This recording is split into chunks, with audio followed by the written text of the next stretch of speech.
are focused today on the future. For far too long, the UN budget process has faced a fundamental contradiction. As we know all too well, member states do not always pay their assessed contributions in full and on time. Yet, we were required to return funds that we had not spent because we had not actually received them due to unpaid assessed contributions by member states. This means that we have been hamstrung by a double blow. On one side, unpaid contributions. On the other side, an obligation to return funds that never arrived in the first place. In other words, we were trapped in a Kafkaesque cycle, expected to give back cash that did not exist. Yesterday, member states agreed to change that.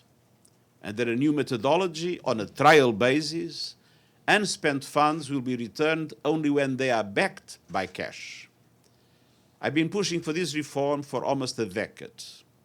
It will allow us to manage resources more responsibly, protect the continuity of our operations, and better support critical mandates, including peacekeeping.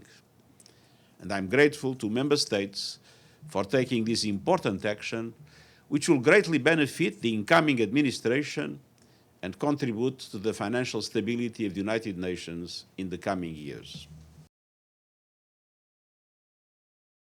Not spent. They're saying deducted from next year's bill. So next year I can... on the peacekeeping budget, the member states approved a budget of $5.1 billion, which is about $550 million less than last year, which is a 9.7% reduction. That's just the big picture. About 1,100 civilian posts also are being reduced. On the regular budget, our current cash will, as you point out, take us through end of August. The main collection we are still expecting is from the US and China. China owes us another $428 million, which we expect them to pay maybe in September and December in 2 installments. We have told them it will be very nice if we can get a reasonable amount of money in August, end of August or early September to help. The US also was assessed $767 million. They paid $160. We've been told that they were planning to make a payment in April and July. The April payment didn't happen. So they are still telling us that the payment is on its way and we're expecting a payment. And both member states are aware that by August we run out of cash. So we expect the US to pay pretty much all of its money this year and also the Chinese also to pay. So if our assumptions are based on collection from both of them. Now, if either of them doesn't pay in time, we have a little bit of a crisis in September. But if they don't pay at all or pay less than their original amount, then we have a little bit of a challenge at the end of the year. But even if both of them pay, we're going to end the year with pretty much our cash gone.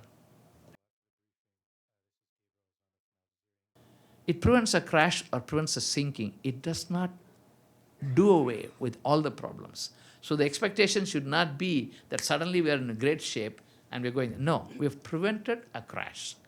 We have ensured that the boat can get to the coast. It does not mean that it's strong enough now to keep sailing because it still has problems. It is still vulnerable to any non-payment